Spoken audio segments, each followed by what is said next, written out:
mataas na dako ng Diyos. Sapagkat kaniyang nakilala ang aking pangalan, kaya't ilalagay ko siya sa mataas na dako.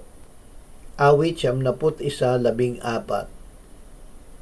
Si Kristo ay namatay para sa ating kasalanan, inilibing, pinuhay na muli, iniakyat at iniluklok ng Ama sa kanyang kanan sa langit. Tayo ay kasama niya sa kanyang kamatayan, muling pagkabuhay, at pagluklok sa kanyang trono sa langit. Dahil kay Jesus, tayo ay nasa mataas na dako ng Diyos.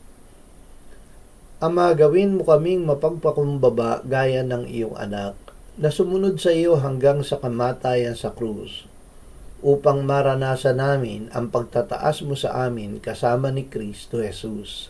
Amen.